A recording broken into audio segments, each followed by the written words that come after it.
Ahí estamos, son y 5, si les parece vamos empezando, mientras se van a ir agregando otros conectados a esta transmisión de Zoom. Les queremos dar las gracias a todos. Esta es una convocatoria del Círculo Argentino de Periodistas Agrarios. La idea es, cada semana nosotros organizamos diferentes charlas en las que nos vamos capacitando y también nos vamos metiendo en algunos temas que quizá por nuestras especialidades no los tenemos todos los días. La intención de esta semana es hacer este recorrido por las economías regionales para entender las diferentes realidades de 4 economías. Ya iremos avanzando en otras, pero 4 que son insignia de determinados sectores del país y que quizá por la diferente ubicación que tenemos cada uno de nosotros nos quedan bastante lejos. Primero vamos a agradecer a los auspiciantes que siempre acompañan a CAPA en este tipo de iniciativas. Uno es el Banco de Galicia, que está siempre con CAPA y que incluso acompaña lo que son los premios que se otorgan a fin de año, las capacitaciones en general. También a Ledesma, la conocerán ustedes de el azúcar que compran en casa, a Ciara y a SEC, a la industria aceitera y al Centro de Exportadores de Cereales, al IPCBA, el Instituto de Promoción de la Carne Vacuna Argentina, a CEPA, el Centro de Empresas Procesadoras Avícolas, y a Matba Rofex, que también está siempre junto a nosotros.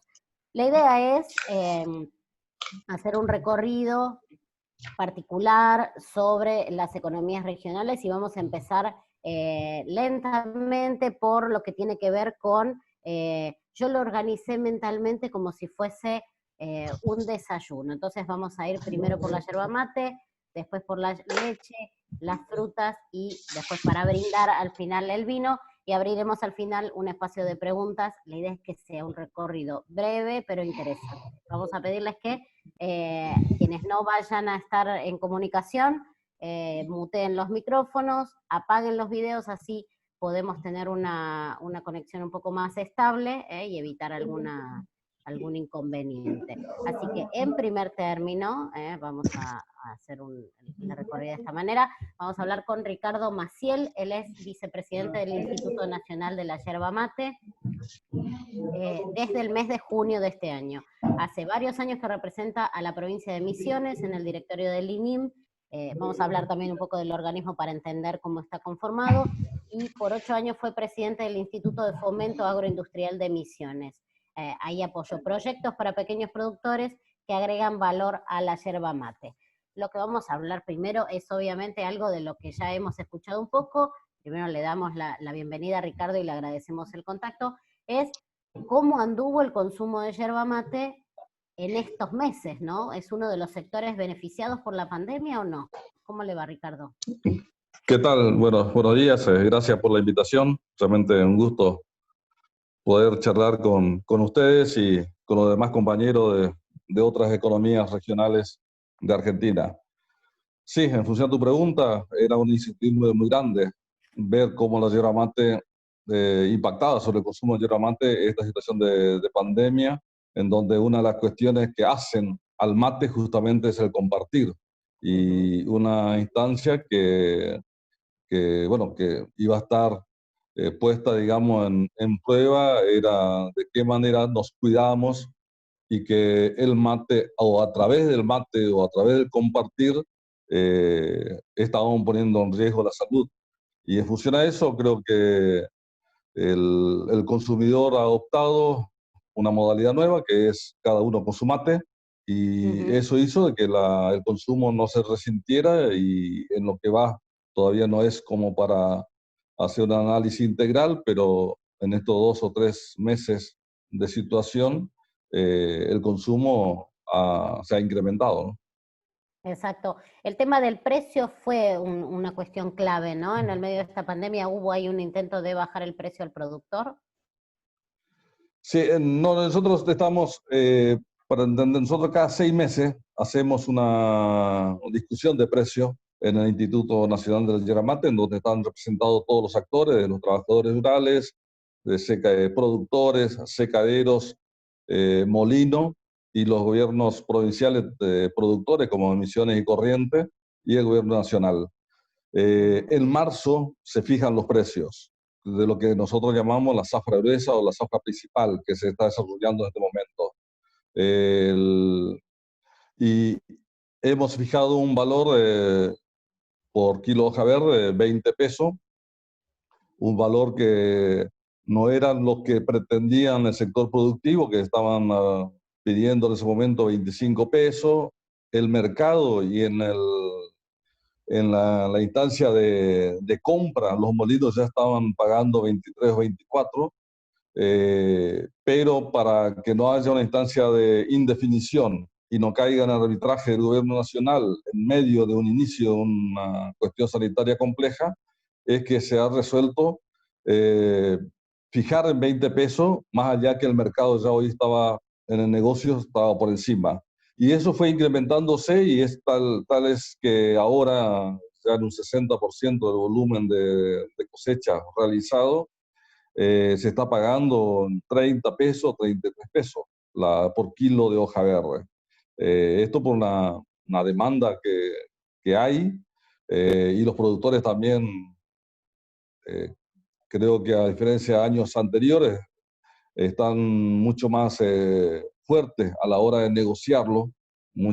Hay zonas donde no había cooperativa de pequeños productores y hoy son dueños de secaderos, muchos de ellos, zonas emblemáticas, mucha historia de conflicto en tiempo pasado, y que hoy ya ellos no negocian hoja verde, sino que negocian canchada, que es la hierba secada. Y eso hizo que la demanda por parte de la industria es importante y ofrece mejores pagos. En esa instancia, y respondiendo a tu pregunta del bajar el precio, es que los molinos se encuentran en una situación en donde están pagando un valor muy por encima del precio oficial pactado, y sin embargo se encuentran con el precio a salida de molino para llevarle las cadenas comerciales frenado. Y es allí donde, bueno, se tuvo hace un tiempo, unos 15, 20 días atrás, una teleconferencia en donde el mismo gobernador de la provincia de Misiones ha participado junto con los ministros de Agro, tanto de Misiones como Corrientes, el presidente del INIM y Culfas a nivel nacional, para ver si se podría estar corrigiendo un porcentaje determinado en precio de salida de molino. Y la respuesta no es que se pidió bajar el precio, sino que, bueno, de Nación se le plantea a la industria diciendo, ¿por qué si está 20, por qué pagan 33? Pero es una cuestión que nosotros como provincia, por supuesto, haciendo una defensa muy fuerte a lo que es la cuestión de el precio de la materia prima, que después de muchos años y hace un tiempito muy corto se vienen recuperando los valores para el sector productivo primario. Estamos muy celosos, digamos, de que esta cuestión no se reduzca, sino que queremos que se pague mejor por la materia prima, y ver en otro escenario, que es las cadenas comerciales, muy especialmente, ver qué ajustes se hacen para que esa mejoría al sector primario no sea un inconveniente para el consumidor. Exactamente. Lo que le iba a preguntar es, la mayoría son productores pequeños, usted hablaba de cooperativas, ¿cómo están organizados y también cómo eso se traduce en el sector comercial? Digo, nuevas marcas de yerba mate, ¿cuáles son las iniciativas que hay dentro del sector? No, el 85% de los productores, en cantidad de productores, son productores, pequeños productores, o sea, son productores de hasta 10 hectáreas de yerba, y las chacras acá son tipos de 25 o 30 hectáreas. Sí, son pequeñas unidades, son Sí, minifundios. sí. El, y el 85% de los productores, repito, es con esta característica, pero el 15% restante me llevan casi el 60% del volumen total de la hoja. Claro. ¿Sí? Hay un 15% que están integrados, que tienen grandes superficies de hierba, también tiene su propio secadero y su propio molino.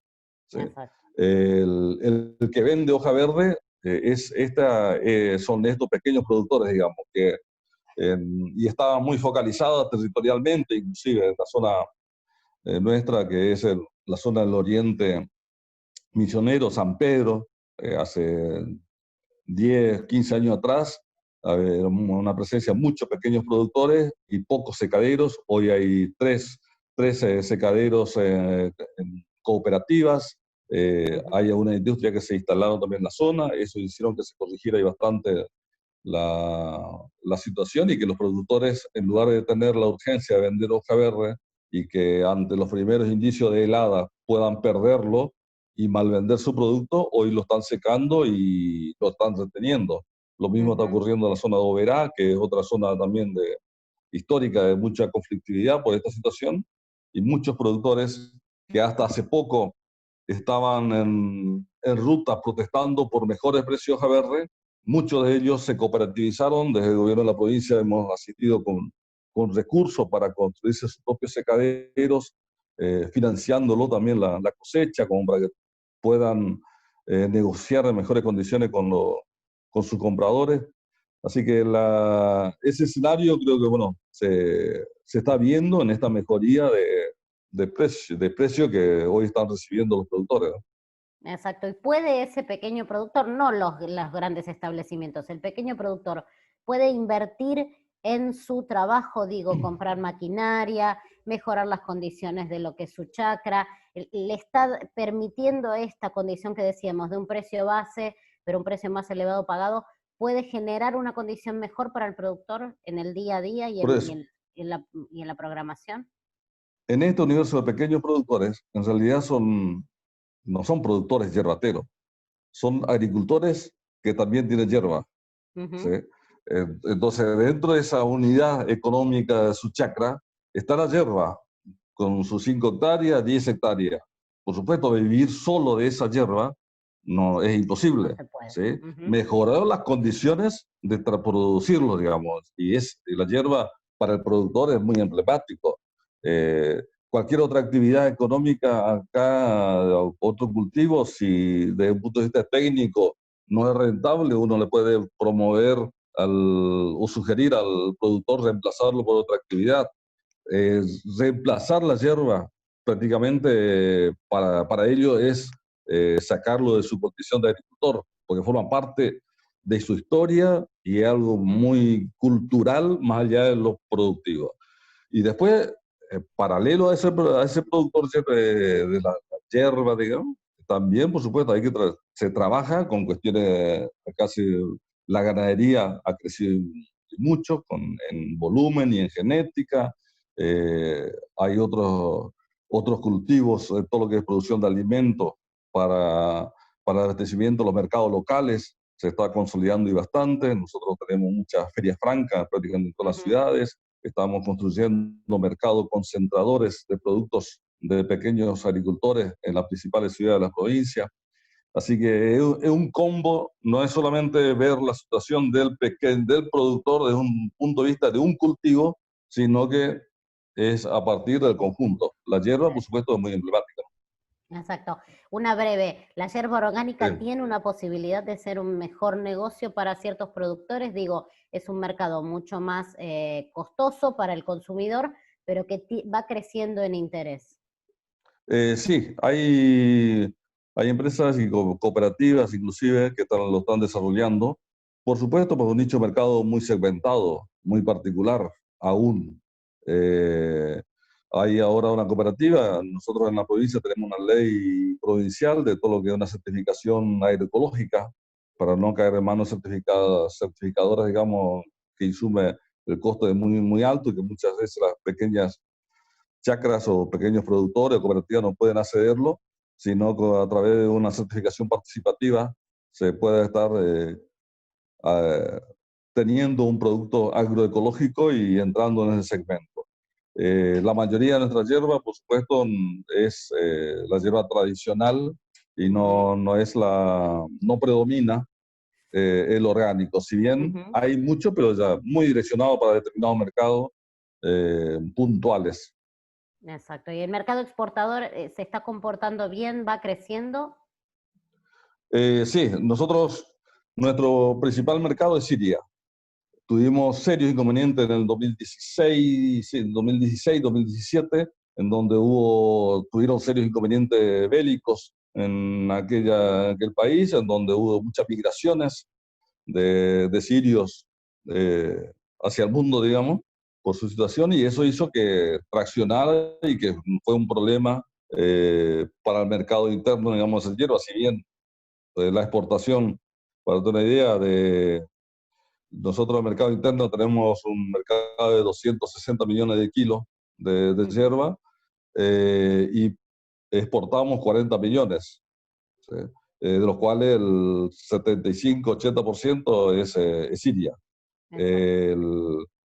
El, a partir de esa situación de crisis y de sirios yendo a distintos puntos, hizo que, bueno, de hace 2 o 3 años se volviera a recomponer nuestro mercado y que ellos nos están también de alguna manera ayudando, entre comillas, a la difusión del mate en el mundo. Hoy Siria sigue siendo el primer mercado, España está creciendo bastante, Ujú. Estados Unidos lo mismo, Chile, esos son los principales mercados de exportación. Y este año teníamos unas expectativas muy fuertes en la India.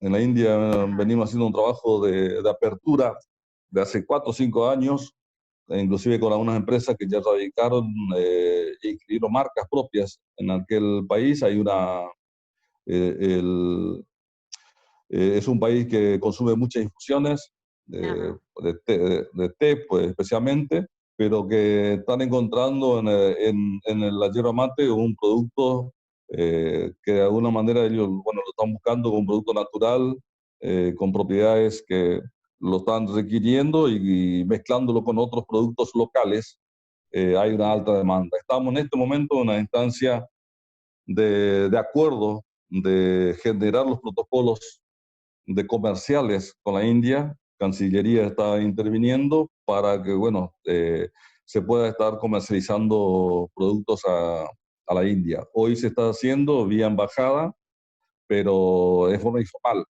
Se está Bien. llevando para cumplir unos pedidos, pero estuvimos en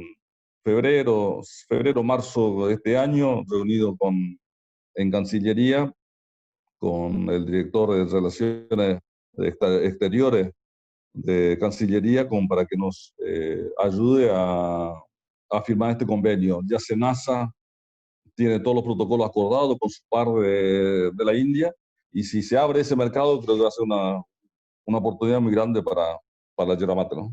Muy bien. Ricardo, le hago la última. ¿Cómo toma usted el mate, que es un especialista? Cuéntenos. Amargo, mate amargo, por sobre todas las cosas.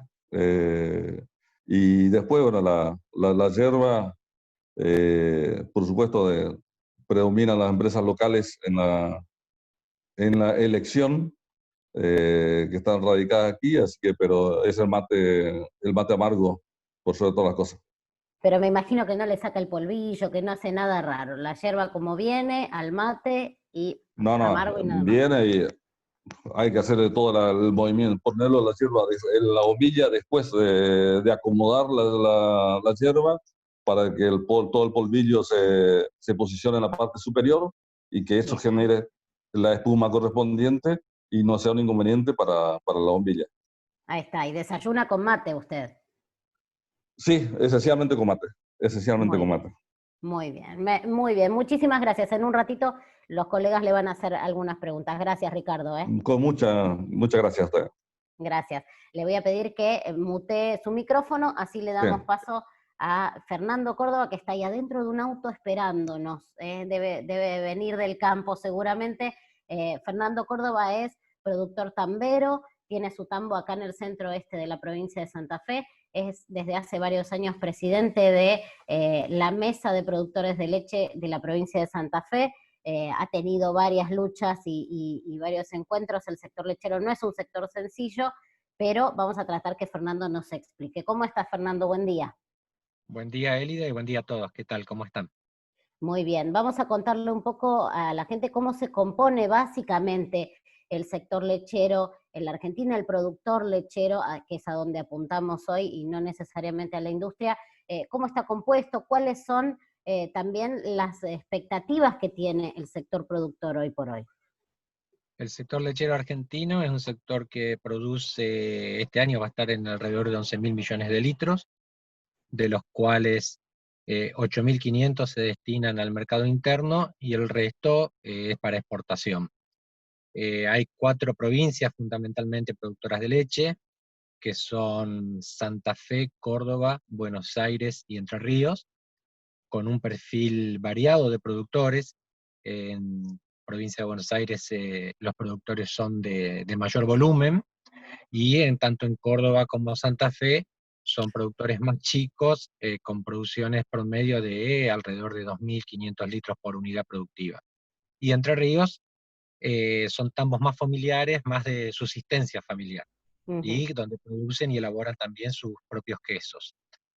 Es un sector donde existe una concentración en las mayores, o sea, es un sector atomizado por la cantidad de empresas que hay, pero el mayor volumen se concentra en 6 o 7 empresas a nivel nacional. Uno de los problemas que tenemos los productores de leche es que somos lamentablemente entregadores de leche, no ponemos precio a nuestra producción. El precio, generalmente nos estamos enterando los últimos días del mes en curso, el precio que vamos a cobrar por nuestra producción. eh, no somos quienes evaluamos la calidad del producto que estamos entregando, sino que eso lo hace la industria.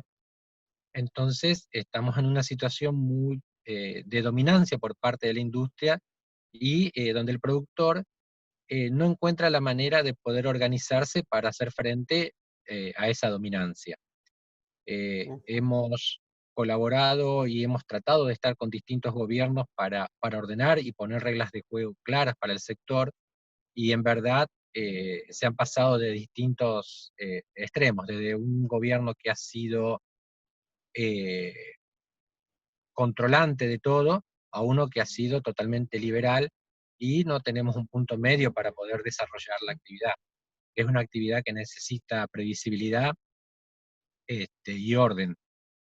Una vaca no es que uno la tiene y al día siguiente está produciendo leche.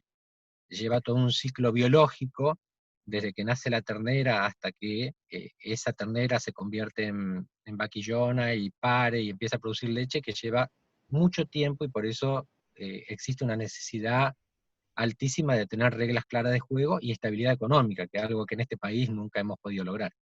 Exacto. No existe en la lechería algo, como hablábamos recién de la yerba mate, de un instituto. ¿Podría ser que en FUNPEL, que es la Fundación del Plan Estratégico de la Lechería, se pueda llegar a organizar un esquema de acuerdo entre productores, industria, incluso para poder elevar a los diferentes gobiernos de las provincias o nacional, algo que pueda llevar a un mayor acuerdo en la lechería, que es el gran problema que tiene el sector? Vos hablabas de atomización en las industrias, también en la ubicación de los tambos, pero también los criterios en la lechería son muy diversos. ¿Puede ser a través de eso que se pueda llegar a organizar? Sí, se está buscando consensuar algunos puntos en común entre las distintas entidades. Estamos hablando que hay 14 entidades que representan a los productores, desde aquellas que apoyan un total libre mercado hasta otras como nosotros que buscamos una regulación. Es muy difícil consensuar eso, pero es necesario. Tenemos que decir que la lechería en los últimos 20 años está totalmente estancada, eh, y eso es realmente un atraso para el país. Queremos ser exportadores y no tenemos reglas claras de cómo vamos a exportar y cómo vamos a cobrar. La FUNPEL está desarrollando un trabajo interesante, está unificando criterios. Muchas entidades vamos a tener que dejar cosas de lado para unificar un solo criterio, pero bueno, hay que Ujú. construir algo muy difícil, pero hay que hacerlo por el bien de todos, porque si no, la concentración va a seguir, es algo que se viene y que está en todos lados. Así que hay que buscar cómo podemos seguir subsistiendo y organizarnos para crecer, que es lo más importante. Exacto. siempre es el precio la limitante en el productor tambero. Creció el año pasado para recuperar pérdidas de muchos años, ahora se ha vuelto a estancar. ¿Cómo puede el productor seguir planificando? Viene la primavera, va a haber mayor producción, ahí también se va a poner un freno mucho mayor al precio. ¿Cuál es la expectativa que tiene el sector en general? Hoy es el cuarto mes que estamos cobrando el mismo precio, en una economía donde nuestros productos están mayormente dolarizados. El dólar aumentó más de un 14% en estos últimos meses, entonces ese precio que nosotros teníamos planchado significa que hoy estamos cobrando menos. Uh-huh. La producción viene creciendo a razón de un 9% en este primer semestre, lo cual parece mentira que crecer nos genere un problema. La pandemia trajo los 2 primeros meses o los primeros 45 días un aumento del consumo que se debió más que nada a un estoqueamiento por parte de los consumidores.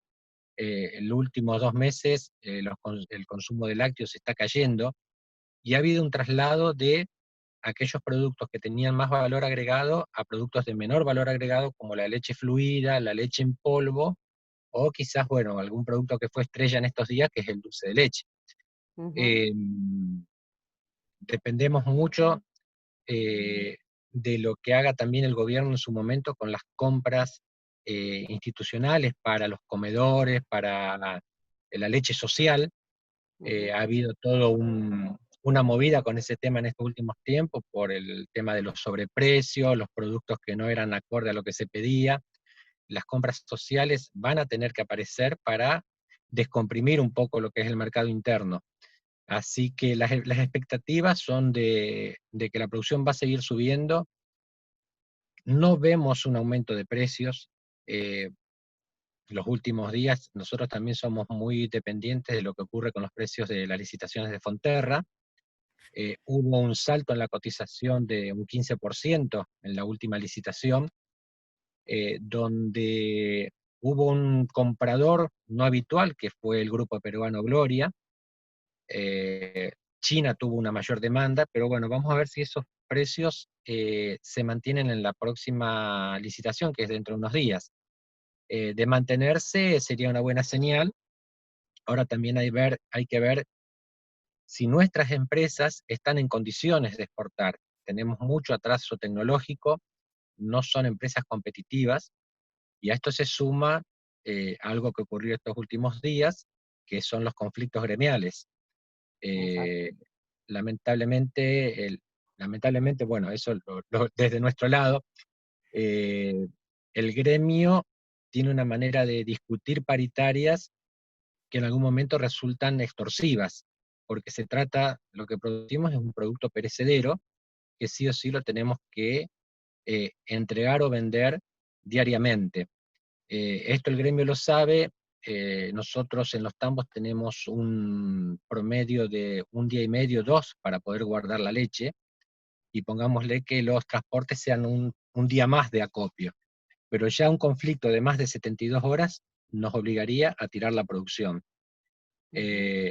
Esto hace que la industria muchas veces, ese poder que tiene el gremio, afloje, ceda a las pretensiones del gremio, y eso va en detrimento del productor, que es la última variable de ajuste generalmente. Los costos van ajustándose hacia abajo y el productor es el que no le pone precio a su producción y recibe un precio que lo pone arbitrariamente la industria.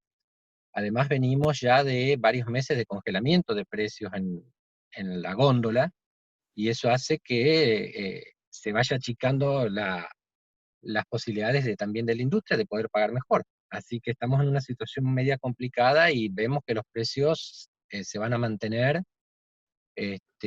Para colmo, hoy se está produciendo leche de mejor calidad porque tenemos muchos más sólidos, entonces la baja es significativamente más grande de lo que es el mantenimiento de precio hoy a 18 pesos promedio.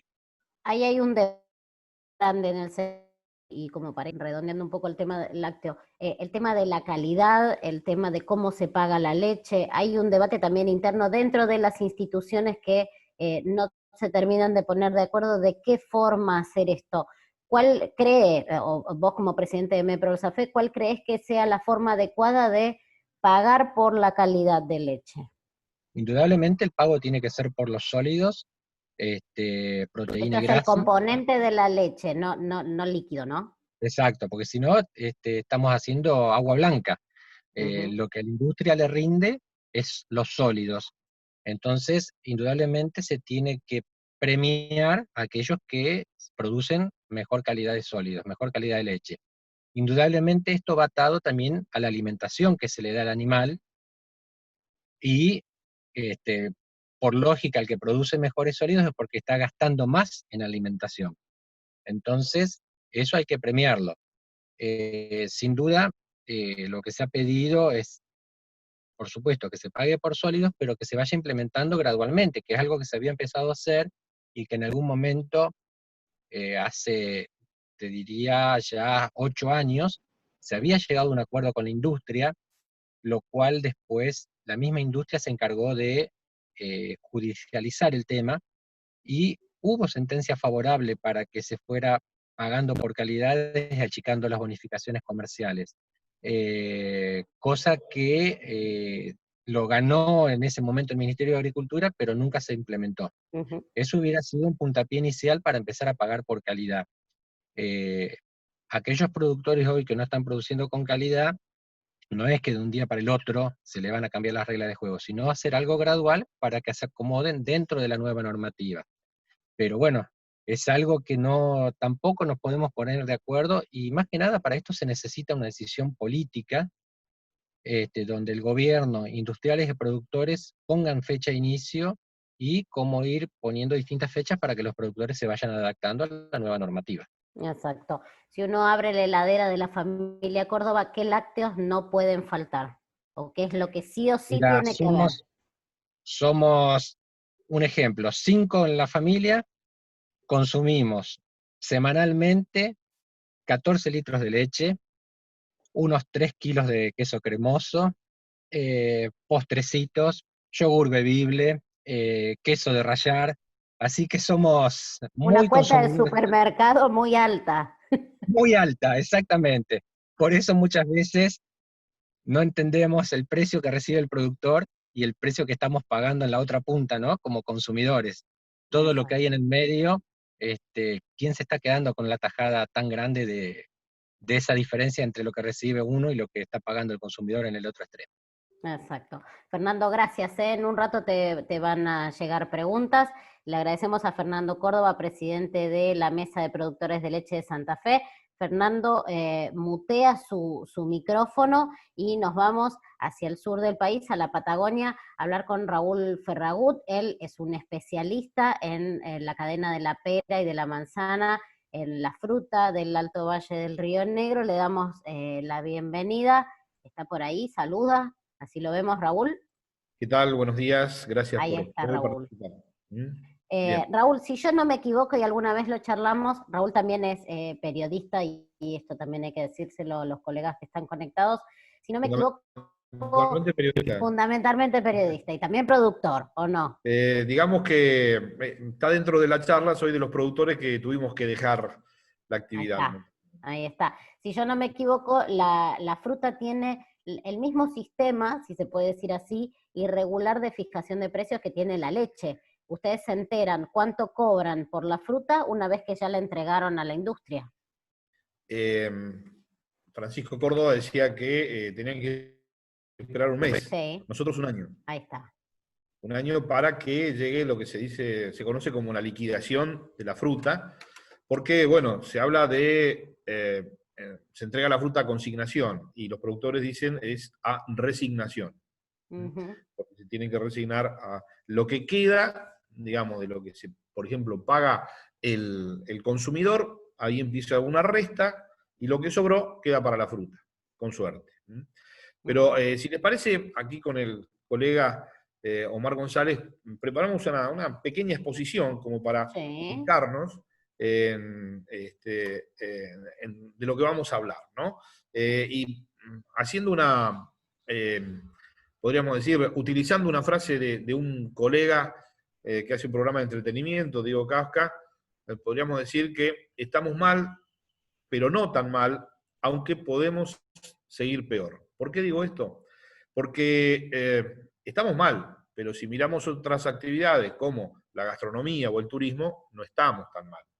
Ahora, si no hacemos los cambios que necesitamos, si no hay un apoyo que realmente políticas activas que permitan salir de esta crisis, vamos a seguir peor. Porque generalmente nos conocen porque o cortamos rutas o porque vamos a reclamar a Buenos Aires, por la falta de rentabilidad que tiene nuestro sector. Para ubicarnos geográficamente, primero, ahí compartimos un mapa, agradecemos a Omar, a prensa y a la gente del SENASA que nos tiene muy bien informado con todas las estadísticas. Comenzamos por el mapa para decirle, bueno, ¿dónde estamos? En el norte de la Patagonia, Río Negro y Neuquén, hay 3 valles irrigados, son creo que los más grandes de Latinoamérica, por lo menos el Alto Valle, que es el que tiene la mayor concentración de lo que es la producción de peras y manzanas. Y en cuanto a cómo se compone, cuál es la característica productiva de nuestra región, y vamos a hablar solamente de peras y manzanas, porque el Alto Valle y el resto de los valles irrigados tienen distintos tipos de producción. La más fuerte sigue siendo peras y manzanas. Pero bueno, vemos que hay 1.612 productores y en producción de peras y manzanas algo más de 35.000 hectáreas. Podemos observar que la mayor cantidad de hectáreas están en manos de productores entre 10 y 30 hectáreas. En 30 podríamos decir que es mediano, 10 y para abajo de 10 son menores. Si observamos el cuadro siguiente, la mayor cantidad de productores siguen siendo chicos, que son los que tienen menos de 10 hectáreas, y van desapareciendo lamentablemente. En los últimos 10 años se dejaron de participar en la actividad, y yo ahí estoy en esa cantidad junto con mis hermanos, 683 productores, o sea, de 1.404 que había en el 2009, en el 2019 quedan solamente 781 productores. La franja que menos desapareció es la que tiene más de 90 hectáreas, y esto tiene que ver porque muchas de los que tienen más de 90 hectáreas son empresas que pueden comercializar su producción. ¿Qué pasa acá? Es el tema de la falta de rentabilidad. Por eso van desapareciendo productores. Yo, mi programa de radio lo comencé con casi 9.000 productores, por allá en el 85, y hoy recuerden que quedan 1.600 nada más, ¿no? Así que, ¿qué pasa? ¿Por qué ocurre esto? Bueno, fundamentalmente la falta de rentabilidad hay un alto costo de producción. También hay que reconocer que hay poca productividad por hectárea, porque hoy por hoy para que sea rentable tenemos que estar hablando entre 45 y 50.000 kilos por hectárea, estamos en un promedio de 30 a 35.000, entonces el costo para producir una hectárea que da 30.000 es casi el mismo para producir 40 o 50.000. Hay una fuerte presión impositiva, para poner como ejemplo nada más Chile. Los productores chilenos pagan, hasta hace poco, esto no está actualizado, pero debe ser un poquito más, un poquito menos, 14 centavos de dólar menos por kilogramo de fruta de impuestos. Esto significa más o menos, vamos a hacerlo redondo, 14 pesos. 14 pesos es la rentabilidad que le falta al productor, porque es más o menos lo que está cobrando por su fruta y tal vez un poquito menos. Y lo que hay que tener en cuenta también es el tema de faltas de estrategia de comercialización. En lo que respecta al tema de la antes de pasar a cómo se compone la exportación y el mercado interno, aquí vamos a hacer en referencia a lo que decía Ricardo Maciel. Ustedes se preguntarán, ¿por qué siguen produciendo peras y manzanas si hace décadas que no tienen rentabilidad? Hay una cuestión cultural muy fuerte. Quienes nacimos en una chacra, como es mi caso, nos cuesta mucho dejar de producir peras y manzanas. A ver, cuento algo muy personal. Nosotros tuvimos que alquilar la chacra porque ya no la podíamos atender con mi hermano. Tenemos otras actividades, ¿no? Pero bueno, el resumen es que llegamos a un acuerdo con una empresa que iba a trabajar la chacra. Cuando salimos de ahí, mi hermano, que es más grande que yo, mira, o sea, entramos con luz y después ya cuando salimos era de noche, mira arriba al cielo y dice, ¿qué dirá, qué estaría diciendo nuestro viejo de lo que acabamos de hacer? Con un gran sentimiento de culpa. Y bueno, pudimos mantener la chacra hasta donde pudimos y después la tuvimos que vender porque no tenía margen de rentabilidad. Hay un gran componente cultural en esto de seguir haciendo peras y manzanas, pero también hay que tener en cuenta que no es sembrar, acá se planta, y uno pone una planta y tiene que esperar 5 años para que empiece a producir. Y hoy poner en producción una hectárea de peras o manzanas tenemos que estar hablando de $20.000. O sea que ese productor de 10 hectáreas necesita $200.000 para poner una chacra. No hay ningún tipo de política activa, de promoción, de crédito que promueva hacer este tipo de inversiones. Y esos 200.000 pesos que se invierten en 10 hectáreas no se recuperan nunca más, como está la cosa. Entonces, es todo un problema y por eso es que se sigue, digamos, produciendo por una cuestión cultural y no hay alternativa de poner otra cosa. Por eso es que todavía quedan algunos productores pequeños y medianos, ¿no? Acá se da también otro fenómeno que tiene que ver con la concentración en la producción, o sea, los productores que caen venden sus chacras y lo van concentrando fundamentalmente algunas empresas, pero hay una atomización en la comercialización. O sea que estamos al revés del mundo. En el mundo la producción frutícola está atomizada en manos de muchos productores y la comercialización es un embudo a través de cooperativas, que es el caso de Europa, a través de BOARD, como es Nueva Zelanda, Australia y Sudáfrica, o de grandes empresas, como es Chile y Estados Unidos, con algunas excepciones, por supuesto. También hay empresas en Europa y también hay cooperativas en Estados Unidos y en Chile. Pero digamos que más o menos el proceso es así y ahí estamos al revés de lo que está el mundo. Pasamos así, ahora sí al tema de exportaciones.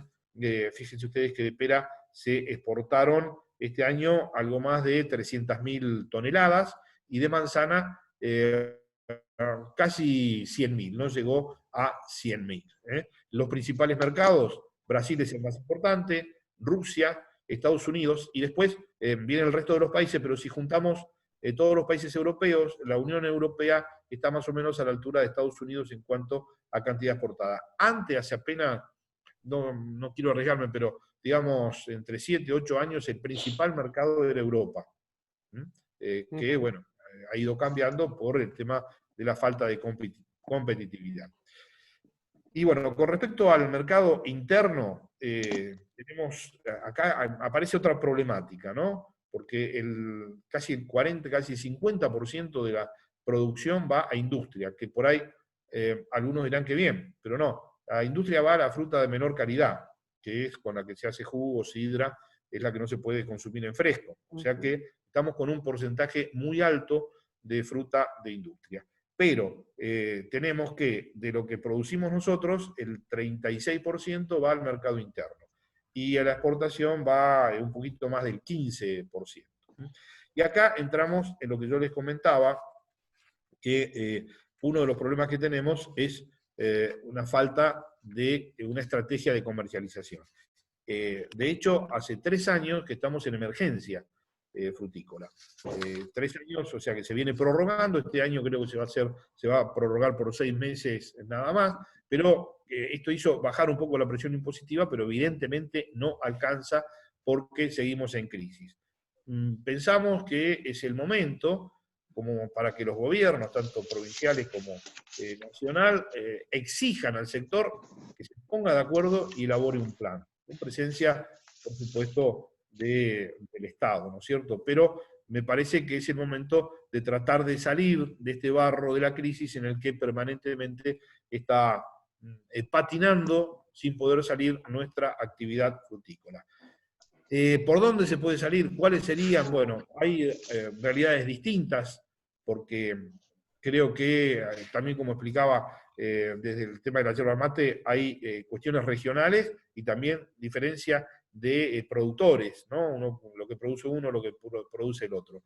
Me parece que para nosotros es muy difícil competir con el tema precios. O sea, Chile, por esto que le comentaba, entre otras cosas, puede salir al mundo con precios mucho más baratos que los nuestros. Nosotros tenemos una estructura que va a ser muy difícil de modificar, entonces no podemos salir a competir con precios bajos.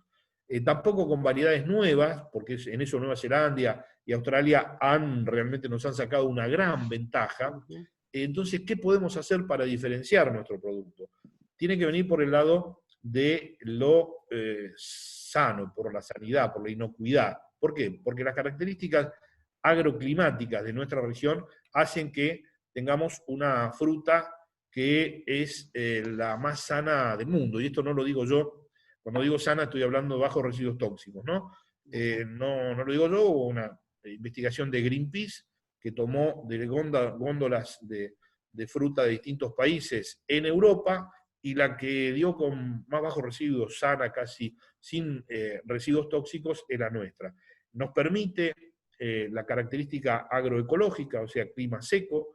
Además tenemos un agua excelente que viene limpia de la cordillera para regar, porque se toma antes de que llegue a la zona urbana. Todo esto hace que podamos diferenciarnos a través de esto, que podría ser fruta orgánica, fruta ecológica. Esto ya es una opinión personal. El resto son datos. Ahora estamos hablando de una posibilidad que creo que por ahí puede llegar el camino como para salir de la crisis, para diferenciar nuestra fruta. Ofrecerle esto al mundo, más no la marca, pero sí un paraguas que en el mundo tiene mucho prestigio, que es el nombre Patagonia. Exacto. Por distintos temas que pasan más por la literatura y por la idea de que este es un lugar muy limpio. Entonces, tal vez organizándonos en una estrategia comercial y ofrecerle al mundo fruta sana, ponerle orgánica, además que sale de la Patagonia, sería una alternativa como para poder poder salir de esta crisis, o al menos lograr diferenciarnos. Y en el mercado interno, achicar la tremenda brecha que hay entre lo que recibe el productor y lo que paga el consumidor. Ustedes, si siguen los datos de CAME, podrán observar que siempre pera y manzana está allí arriba, entre, digamos, lo que tiene mayor diferencia entre lo que paga el consumidor y lo que paga y lo que cobra el productor. De hecho, de 11 kilos por año por habitante, bajamos a 4 kilos de consumo de manzana. No tenemos el dato de la pera, pero el manzana es así, y esto, bueno, habría que revertirlo. Algún camino podría ser acortar esa brecha, que el productor pueda llegar más directamente al consumidor, y en eso está haciendo algo la Federación de Productores para poder llegar con su fruta, con la fruta directa de los productores, a las ferias municipales de las grandes ciudades, que ya se comenzó con la iniciativa de, de Buenos Aires y el Gran Raúl, Buenos Aires. Cava hoy en el consumo, ¿Cómo? una pregunta, hoy el consumo está pagando, hay manzanas de hasta 170 pesos, por lo menos lo que yo vengo viendo, entre 100 y 170 pesos, la pera más o menos parecido. ¿Cuánto cobra por kilo un productor por la fruta? Todavía no sabe porque tiene que esperar la liquidación. Todavía no sabe, pero lo último que cobró, para tener una idea. Que se arrancó con 12 pesos y ponele que se pueda llegar, o sea, cuando se empezó a hablar, y ponele que esté en 14, 15, por ahí, cuando mucho, 17, la mejor fruta, más no. O sea que cobra un 10% del precio que pagamos nosotros como consumidores. Y más o menos. Esto hay que actualizarlo, no sé, porque bueno, todavía no es preciso. Pero más o menos para tener una idea. Más o menos, porque, a ver, se pone todo en un gran paquete. Por ejemplo, Rusia, que había gran expectativa, hubo una devaluación y entonces cayó el margen de rentabilidad. Lo mismo pasó con Brasil. Tuvieron devaluación de su moneda, eso hace que en dólares sea menos, entonces hay seria preocupación en cuanto al resultado final de la actividad, ¿no? O sea, de la comercialización de esta cosecha. Exacto. ¿Cómo puede influir el productor en retrasar la madurez del producto? Digo, camino a la exportación para esperar quizá lo que son las oportunidades de exportación. Bueno, se hace muy difícil porque tiene que ser frigoríficos, ¿no? Digamos, plantas frigoríficas que mantienen la temperatura a 1 grado, que, bueno, eso es una inversión muy grande y que lo tienen generalmente las empresas.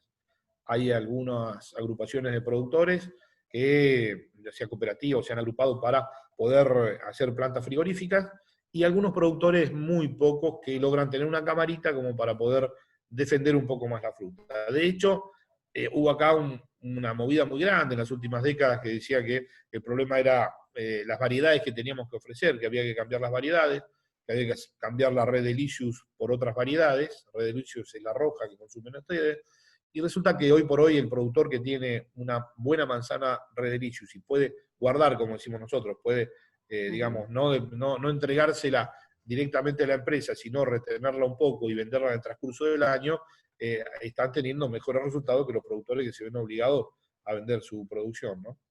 Exacto. Si tenés que elegir vos una fruta y una variedad, ¿con cuál te quedás? ¿Y cómo la comes? ¿Si la comes así o cocida o en un postre o en una torta? ¿Cuál es tu Primero, y preferencia? esto creo que es una falla nuestra, del sector, ¿no? Tenemos que comunicar bien cómo conservar la manzana. Ujú. Porque generalmente se pone de adorno en una casa. Pones una frutera y la pones arriba de la mesa. Y la Sí. manzana, para que se mantenga, la manzana y la pera, para que se mantenga bien, digamos que hay que ponerla en la heladera.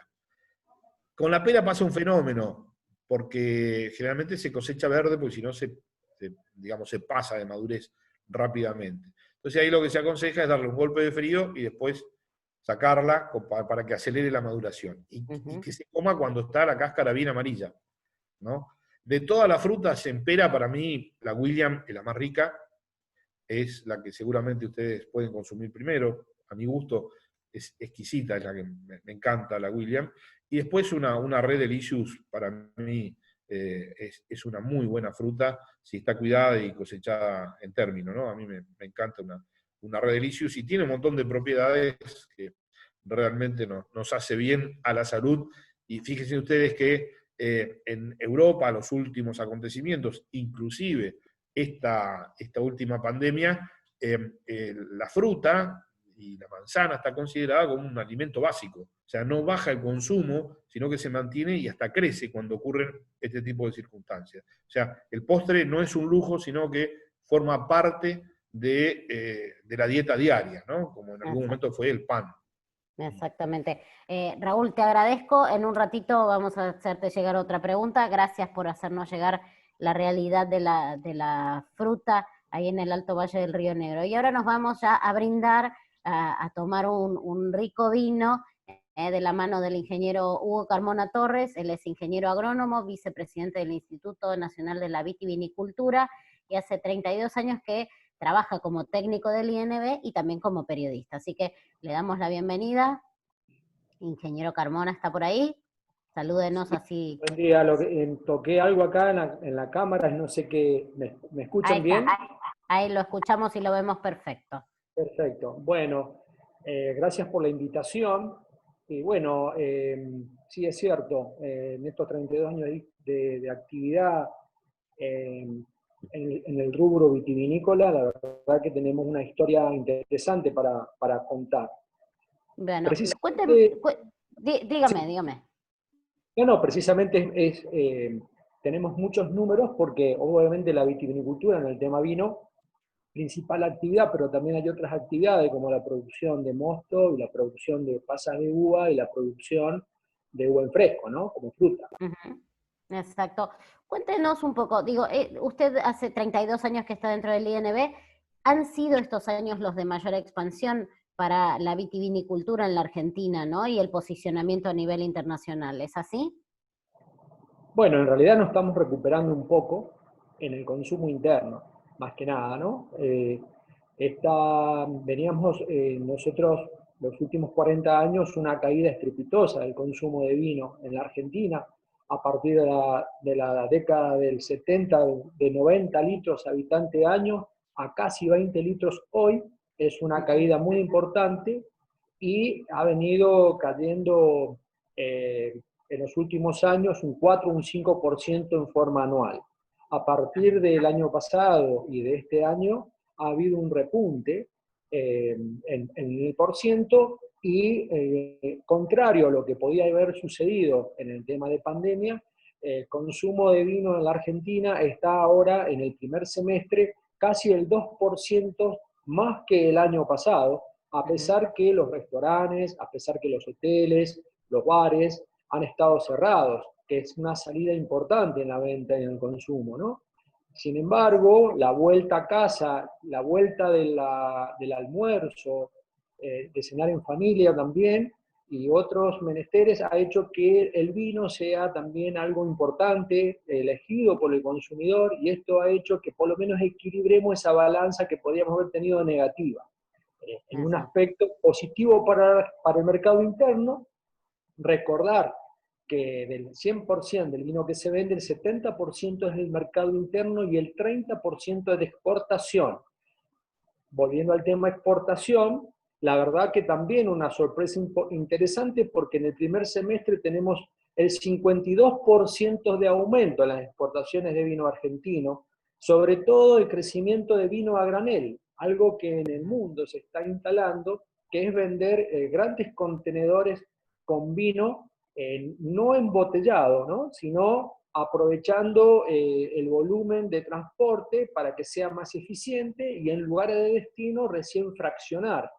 Creo que es una tendencia a nivel mundial que se está notando y que tiene que ver más que nada con la huella de carbono que puede generar la vitivinicultura, sobre todo en transportar vidrio, transportar corcho, y todo ese tipo de cosas que hacen que el granel en el mundo sea una alternativa cada vez más importante. De hecho, ya hay una feria de vinos a granel en el mundo que se hace en Holanda y del cual todos los años participan un montón de bodegas que compran vinos a granel y los fraccionan en su lugar de origen. En este Bien. panorama, la Argentina ha tenido un crecimiento del 150% en tema de vino a granel, tanto genérico como varietales, tintos y blancos, a diferentes regiones del país. ¿Cómo Bueno, está un el tema poco, de cómo está el tema de los precios, digo, en el mercado interno y también en la exportación?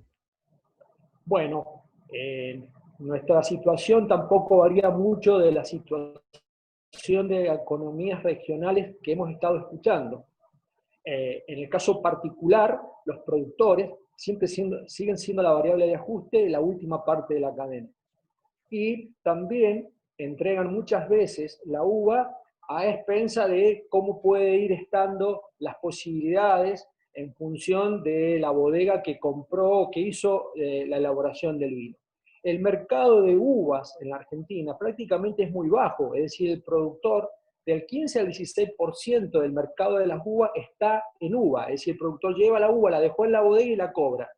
No es así en la mayoría de los casos, donde tiene que transferir de uva, se pasa a vino, pero sigue siendo un tenedor de vino, ¿no? Entonces, eso es lo que llamamos un viñatero que es productor, se transformó en elaborador de vinos y tiene que esperar en un momento determinado del año para poder vender. Hoy en día, una relación por cada 100 kilos de uva son 55, 56 litros de vino. Esa es una transformación natural que se hace y está valiendo aproximadamente hoy 14, 15 pesos el litro de vino, que vendría a ser 7, 8 pesos el kilo de uva. Y estos valores obviamente no son rentables. Lo interesante que habría que destacar acá es que muchas veces el consumo interno más las exportaciones en el año, a veces tenemos una superproducción que ese sobrestock presiona sobre el mercado, y cuando tenemos un stock por arriba de los 6 meses que realmente necesitamos de consumo, el precio de la uva generalmente o el precio del vino casi no vale. Cuando lo tenemos entre 6 y 3 meses, el precio de la uva más o menos levanta un poco, pero cuando ya estamos en stock técnico, que son 3 meses de despacho, que es lo que necesita el sistema como para poder subsistir, el precio de la uva se tonifica. Y en estos 2 últimos años lo que se ha producido es que los sobrestock vayan bajando. Estamos en este momento, si las perspectivas para todo el año que resta y la parte del año que viene, hasta esperar la próxima cosecha, es posible que tengamos ya prácticamente las existencias equilibradas y tonifiquemos un precio. Recordemos que eso también se encontró en el 2017 y se importó vino desde Chile, generando un grave problema. 100 millones de litros que se importaron desde Chile generó en el sector interno una debacle que hoy la estamos padeciendo. Exacto.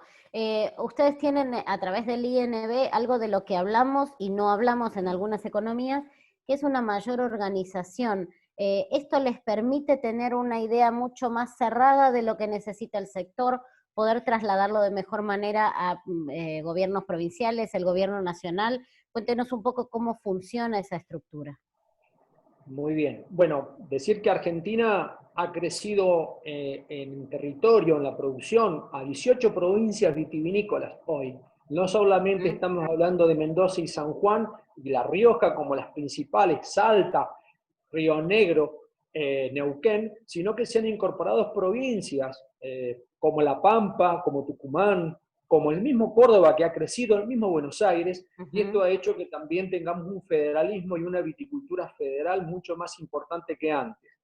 Esto ha generado que esta situación haya tenido también un crecimiento a través de un plan estratégico vitivinícola que se inició en el 2003, el PEVI, que le llamamos, y que la Corporación Vitivinícola Argentina, COVIAR, lleva adelante.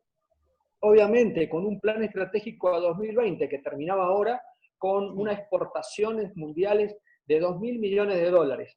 En este momento estamos bordeando los 1.000 millones de dólares. Lógicamente que no logramos el objetivo, pero se está planteando a partir de ahora hasta el 2030 un reajuste a este plan estratégico donde están todos los sectores, bodegueros, productores, viveristas, exportadores, a los efectos de ponernos de acuerdo y seguir con este plan, donde el Estado, por supuesto, es un árbitro importante, logrando que de esta manera el sector productivo, en esta relación mixta, sector público y privado, podamos aumentar las exportaciones para eliminar esos stocks que pueden presionar sobre el mercado interno y desde el Instituto Nacional de Vitivinicultura tratar de aumentar el consumo de vinos en por lo menos 5 litros por habitante año, que es lo que hemos perdido en los últimos 4 o 5 años. De esta manera tendríamos una nivelación entre oferta y demanda y con una rentabilidad al productor que le garantice seguir teniendo los viñedos, porque el productor ha hecho un esfuerzo enorme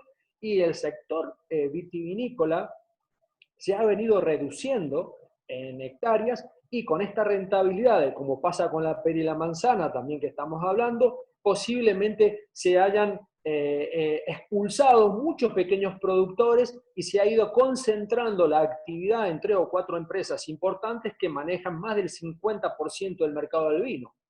Ajá, exactamente. ¿Qué influencia tiene el mayor consumo de alcohol que tienen los jóvenes? ¿Tienden a consumir vino o van por otro tipo de bebidas? ¿Cómo lo analizan ustedes a esto?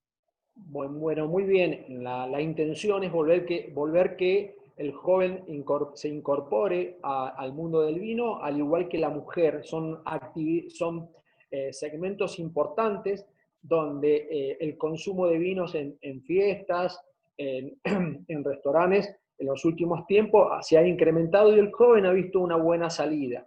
En esta pandemia también se ha mostrado una nueva tendencia de que se habitúe a este consumo de vino. Obviamente que el vino hoy día por sí solo no se vende. El vino tiene que ir acompañado en una obra de arte, en un recital de rock, en una feria, tiene que estar incorporando con todo este tipo de actividades. Lógicamente que el enoturismo y la gastronomía son fundamentales para el vino. Y creo que mientras desarrollemos el polo turístico importante, el vino va a ir asociado a esto, ¿no? Y ahí los jóvenes, ahí pueden aparecer nuevas alternativas, como por ejemplo la producción de vino en lata, ¿no? Que eso ha sido también una alternativa para que el joven vea una atracción en este producto, sobre todo en los meses de verano. Vinos de menos graduación alcohólica también. Entonces vamos a cubrir algunos segmentos que lo habíamos tenido un poco olvidado. Algo que quiero destacar, el Instituto Nacional de Vitivinicultura ha tomado una decisión de poder ofrecer que el vino se venda directamente en bodegas en forma a granel, como decíamos antes, donde el consumidor pueda visitar la bodega y llevar su propio envase de 1 a 5 litros y poder de esta manera la bodega vender algo que hacen también otras bebidas, como el caso de la cerveza, ¿no?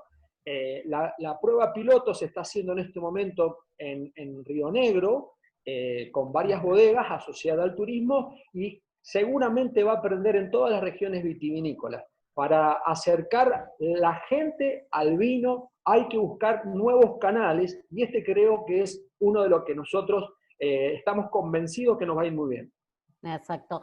Chile tiene una estructura y un nivel de planificación y de acompañamiento oficial que la Argentina no tiene, y en el mundo tiene una chapa que los argentinos no tenemos. ¿Cómo podemos competir con eso? Y si estamos compitiendo ya, ¿cómo lo hacemos? Muy bien. El instituto ha vuelto a retomar con la mesa internacional del sector que tiene que ver, vincular con Cancillería, con las embajadas, para que podamos ir limando todas estas impedimentos que podemos tener a nuevos mercados. Chile tiene prácticamente arancel cero en muchos países, cosa que Argentina no lo tiene, y esto es nos hace poco competitivos. En este sector lo que se intenta es volver a recuperar esa agilidad para que las embajadas se pongan a disposición de la actividad y puedan ofrecer el vino en diferentes lugares, y nosotros podamos, a través de este plan estratégico, poder lograr que Argentina logre acuerdos un poco aranceles un poco más bajos para poder llegar de esta manera en forma más competitiva. Eso es una labor que es un desafío en el cual el gobierno y el sector privado se van a empeñar, ¿no? Exactamente. Hugo, ¿en qué momento del día y qué vino elige para tomar usted? Bueno, la verdad que generalmente todo el mundo habla del Malbec como tinto y me parece muy bien, pero considero que una atracción para que no seamos tinto dependiente y realmente podamos tener un abanico importante, yo me inclino por los blancos frescos, los blancos frutados, que es una tendencia que los jóvenes y las damas han preferido en el último tiempo, que tiene que ver con una nueva alternativa. Está creciendo el blanco, yo prefiero un Viognier, un Sauvignon o un Chardonnay en cualquier momento, no solamente en el almuerzo, en una cena, sino también puede ser en vez de a la tarde, ¿no? En un aperitivo o algo así. ¿A usted le pasó como a muchos que dicen que en cuarentena tomaron más? Porque hay muchos que ya están reconociendo. ¿Le pasó o no le pasó? Sí, por supuesto. Habíamos hablado recién que 20 litros habitante año. Yo he sacado mi cuenta y estoy en 140 litros habitante año. Bueno, pero si no los toma usted, no los toma nadie. Sí, tenemos que hacer presión. Pero imagínense, una botella de 3/4 en una pareja, seguramente que por día lo puedes tomar. Son 365 días, son 365 botellas.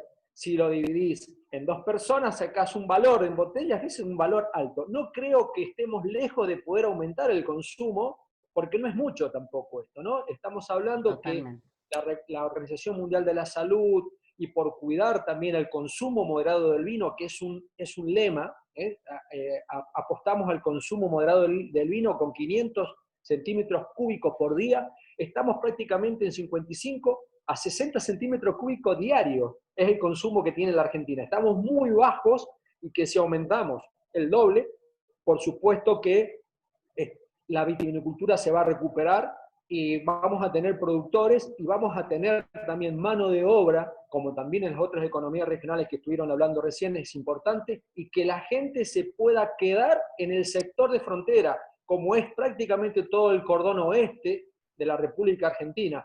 O sea, tenemos que pensar acá que la industria vitivinícola tiene un alto valor agregado, representa prácticamente el 10% de la cadena vitivinícola representa el 10% de la cadena de alimentos. O sea que es muy importante en la mano de obra que entrega y en el valor agregado que tiene la vitivinicultura. Exacto. Gracias, Hugo, por su exposición. Súper claros los conceptos. El que quiere hacer alguna pregunta, alguno de los que están conectados, puede hacerlo a través del chat. Ya tomamos las preguntas. Creo que nos deja acá, Hugo, algo pendiente y algo para pensar a los comunicadores de los diferentes sectores. Siempre hay que entender que los periodistas que estamos comunicando genuinamente en cada sector tenemos que promover esto, que esto es trabajo, que esto es más dinero para las economías regionales, que esto puede crecer, que la Argentina tiene que producir más, hacia ahí debemos enfocarnos. Esto me parece que incluso todos los sectores, la industria, las producciones, el comercio, tienen que apuntar a esto, y el marketing básicamente tiene que enfocarse hacia ahí, ¿no? Hacernos crecer en ese sentido. Mientras llegan preguntas al chat, lo pueden hacer por privado o lo pueden hacer en el chat público. Le queremos volver a agradecer a nuestros sponsors, al Banco de Galicia, a Ledesma, a Ciara y a SEC, al IPCBA, a CEPA y a Matba Rofex. Acá tenemos una de las preguntas. Primero, muchos destacan la buena exposición de cada uno de nuestros invitados de hoy. Una pregunta para nuestro expositor, para Ricardo Maciel, sobre el tema de la yerba mate. ¿Qué está desarrollando el INIM para promover el consumo de yerba mate en los jóvenes? Sí, básicamente lo que se están haciendo acuerdos con ISET y las distintas universidades, en donde darle el valor científico a las propiedades de la yerba mate, como una infusión natural, nutritiva, por sobre todas las cosas, y que la campaña va dirigido hacia ellos, y ellos consumen no solamente el mate, sino que el tereré, que es el mate frío, es lo que por ahí está más arraigados, especialmente en el segmento de jóvenes estudiantes. Exactamente. Muchas gracias, Ricardo. Otra de las preguntas que nos llegan es para Hugo. Pregunta Carlos Carbajo, ¿cómo planea accionar el nuevo modelo de trabajo del INB para favorecer el trabajo de la industria? Bueno, muy bien. El presidente del Instituto Nacional de Viticultura es Martín Hinojosa, profesional de Mendoza, y yo como vicepresidente tenemos digamos, como modelo tratar de trabajar con el sector, tratar de trabajar con la innovación y sentarse en todas las mesas de discusiones de estos temas, ¿no? Durante mucho tiempo el organismo pasó a ser como un organismo únicamente fiscalizador, de controlador, y creo que en este momento nos tenemos que poner a la par del sector productivo, dándole herramientas y acompañándolo para que el consumo de vino no se caiga, al contrario, aumente, porque de esa manera va a haber actividad. Recién escuchaba muy bien a la gente de la manzana, que si aumentamos el consumo de manzana, o de la yerba mate, o la leche, realmente esto va a ser importante. Y creo que ahí, y tratar en lo posible de que los jóvenes, digamos, un mercado importante de la mujer, pueda acercarse a esto como algo importante, y de ahí van a salir nuevas variantes. Obviamente que no se consigue muy rápido, pero nosotros como INB necesitamos estar como una herramienta para el sector productivo, y de esa manera nosotros nos vamos a poner a disposición, estamos a disposición. Creo que Martín Hinojosa, trabajando muy bien desde Mendoza con todo su equipo, está logrando pilotear en estos momentos una situación que venía muy difícil, y que gracias a Dios, pese a la pandemia, creemos que podemos llegar a tener una buena salida en corto plazo. Exactamente. Una pregunta para Fernando Córdoba, y de algo que está pendiente, que es la atención política de la lechería por parte del gobierno nacional. Hay un director nacional momentáneo, por decirlo así, como ha sido designado, que es el ex subsecretario de lechería, Jorge Videla. ¿Cómo está la relación esa, y qué es lo que está esperando el sector lechero por parte de la política del gobierno nacional? Mirá, fue nombrado después de 6 meses de haber asumido el actual gobierno. Hemos tenido un solo contacto. Es un nombramiento virtual prácticamente, porque reuniones no se han hecho. Le estamos reclamando una reunión urgente por todo lo que hablábamos anteriormente: el aumento de los costos en dólares, el precio planchado ya hace 4 meses, y la mayor producción que estamos teniendo.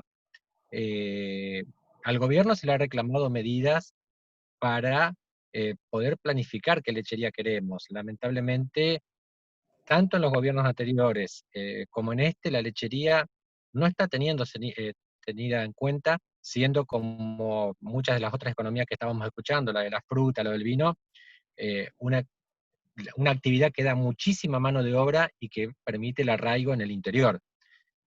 Por eso, bueno, necesitamos medidas urgentes al gobierno, no solo vamos con reclamos, sino también con posibles soluciones. A mí me gustaría preguntar, ya aprovecho el momento, para la gente tanto del vino como de la yerba, ¿cuánto tiempo le demandó la creación de los institutos nacionales y si realmente le ha permitido ordenar al sector esta creación de institutos? Ahí está. El primero que quiera responder, Ricardo. No se escucha, Ricardo. Habilitate el micrófono. Ahí puede ser. Ahí Sí. está. Perfecto. Tomamos como modelo el Instituto Nacional de Vitivinicultura, como para crear el Instituto Nacional de la Yerba Mate. La actividad yerbatera, desde que se sacó de instancia extractiva de la yerba mate, que es nativa de nuestra zona, y se lo pasó a una instancia de producción de campo, siempre estuvo regulado. Hubo una comisión reguladora de la yerba mate, la CRIM, y que a comienzos de los 90 fue disuelta por el gobierno nacional, y esos 10 años de los 90 prácticamente se produjo la mayor concentración y casi la desaparición del sector productivo, del sector primario. Y eso hizo que en el 2001 se tome la base de crear el Instituto Nacional de la Yerba Mate, y que indudablemente sirvió por el hecho de que cuando son pequeños productores, las leyes de mercado no funcionan favorablemente, digamos, cuando hay un poder dominante que compra concentrado, que tiene el acceso al crédito, que tiene el capital, y muchos pequeños productores disueltos. Con el instituto lo que se puso fue poner en la mesa y equilibrar las fuerzas de negociación, y que también a partir de allí van surgiendo las distintas pedidos, tanto para los gobiernos provinciales y nacionales, que tengan que ver con el desarrollo. Pero indudablemente el instituto es clave en esta instancia de ordenamiento del sector, porque antes había mucha informalidad en la actividad, y que hoy se pueda manejar estadística, que se pueda planificar. También tenemos un plan estratégico desarrollado y que bueno, nos permite saber hacia dónde vamos, por supuesto, con todos los inconvenientes y que existe y más especialmente para los que economías regionales, como que tiene su base con pequeños productores, ¿no? Exacto, de alguna manera aquí responde Ricardo algo que preguntaba Raúl Ferragut, que era cuánto influye el instituto en la rentabilidad del productor. Es esto, ¿no? Darle ordenamiento, darle un debate cada 6 meses por el tema del precio. Es así. Así es. Así es, y orientar y ayudar a los gobiernos provinciales. Al comienzo de la exposición planteaba, teníamos territorialmente zonas en donde teníamos mucha producción de hoja verde y pocos secaderos receptores de esa materia prima. Eso era una situación muy favorable para el que compra, porque hay muchos compradores que si no lo venden a él, no tienen otra forma de venderlo. Eso hizo que el gobierno de Misiones invierta cooperativice a distintos pequeños productores, y que esos territorios estén ocupados por cooperativas, y que el productor no solamente venda hoja verde, sino que venda yerba mate canchada, secada, que le da un mejor poder de negociación. Ahí está. Antes de terminar con Hugo Carmona, Raúl Ferragut quiere hacer una intervención. Quería preguntarle a Ricardo si el instituto también asesora en la parte, ¿cómo se llama?, tecnológica a los productores. Si también acompaña la parte agronómica y bueno, y qué receptividad tiene por parte de los productores. Y después, ¿cuál sería la unidad productiva para vivir, digamos, de la producción de yerba mate? Sí, el instituto nació en primera instancia como fijación de precio, y tenemos la responsabilidad de fiscalizar, ¿sí? Pero entendemos que el precio es la resultante de determinadas condiciones para que pueda surgir un buen precio para el productor. Y en función a eso, nosotros desde el instituto lo que hacemos es acompañar, e inclusive con acuerdos con INTA especialmente y con universidades, en todo lo que es la incorporación de tecnología para el pequeño productor. Decía hace un rato, del momento de la desregulación, muchos productores no incorporaron tecnología en sus yerbales. Poco rendimiento y bajo precio. Peor combinación puede haber. Y implantar, y recién a los 5 años empezar a cosecharlo. Hay yerbales de alta densidad y la mayoría que tenían los productores son de baja densidad.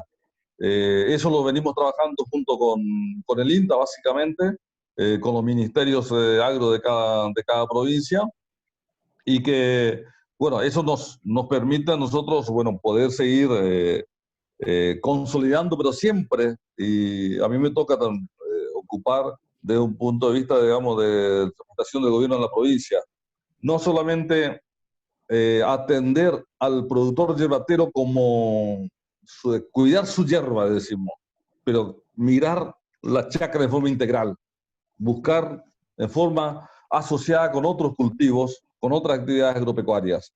Y la unidad económica para vivir, hoy rondaríamos, ¿no?, los 30, 40 hectáreas de hierba. Eso podríamos decir que es un productor yerbatero y que pueda planificar su vida a partir de eso, o 50 de alta densidad. Pero hoy lo que predomina son productores con rendimientos medios, digamos, y pequeños productores, ¿no?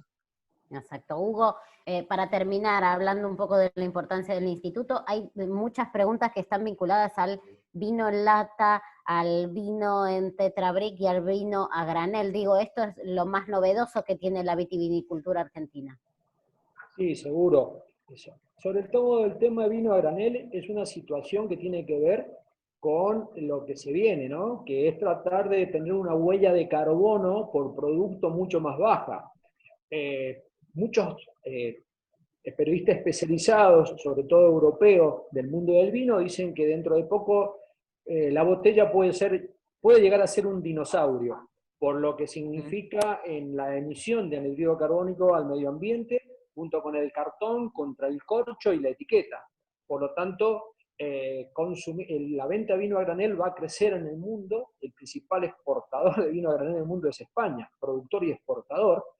Y esta situación de granel prácticamente ha hecho que no sea de mala calidad, al contrario, simplemente no va fraccionado en pequeñas botellas, y esto le permite al comprador también poder en su lugar, envasar en su lugar y poder tener su propia marca. Uh-huh. Y lograr una tipicidad nueva, que le permita, por ejemplo, hoy en día vender el vino en grifo, como se vende en Nueva York, como se vende en otros lugares, el vino tirado, y esto lo están viendo como un sector de los consumidores a nivel mundial lo ven muy bien. Lógicamente que existe el vino fraccionado, que es un mercado que la Argentina maneja también muy bien, pero obviamente es un nicho que, lógicamente, con el tiempo va a trabajar en pérdida con el granel. Respecto al vino en lata, el bag-in-box son alternativas interesantes para algunos lugares de consumidores y ocasiones, ¿no? La playa, sobre todo el vino en lata, es una alternativa que ha crecido en este último verano, hasta que apareció el tema de la pandemia, obviamente, pero ahora ya hay alternativas nuevas, y esto del Tetra Brix, que es uno de los productos que ha venido manteniéndose, pero ha venido en el último tiempo perdiendo mercado, un 4 o 5% por año, y que tiene que ver con la calidad seguro. Va a haber que mejorar mucho la calidad para que el tetra pueda volver. Hoy, el botellón de 1,25 litros es el que ha crecido el 37% en el mercado argentino. Es decir, que lógicamente la alternativa del consumidor es que quiere consumir vino, pero a un precio que también le dé su bolsillo. Y a eso es que hay que apuntar, ¿eh? O sea, hay que apuntar a una base y de ahí poder tomar vino, si quieren, de 2.000 pesos a la botella, pero debemos tener un producto accesible al público. Exactamente.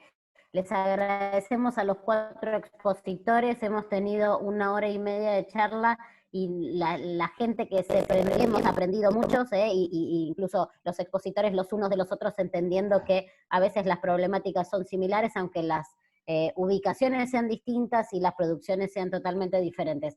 Así que muchas gracias, le volvemos a agradecer al Banco de Galicia, a Ledesma, a Ciara, a SEC, al IPCBA, a CEPA y al MAT Barrofex. Gracias a todos por habernos acompañado, gracias por la disposición de haber estado ahí del otro lado para enseñarnos un poco a nosotros los comunicadores y a otros que se han sumado a esta charla. Así que en el próximo encuentro del CAPA los estaremos invitando para que también participen y aprendan de otras producciones. Hasta la próxima y muchas gracias. Buen día para todos. Buen día.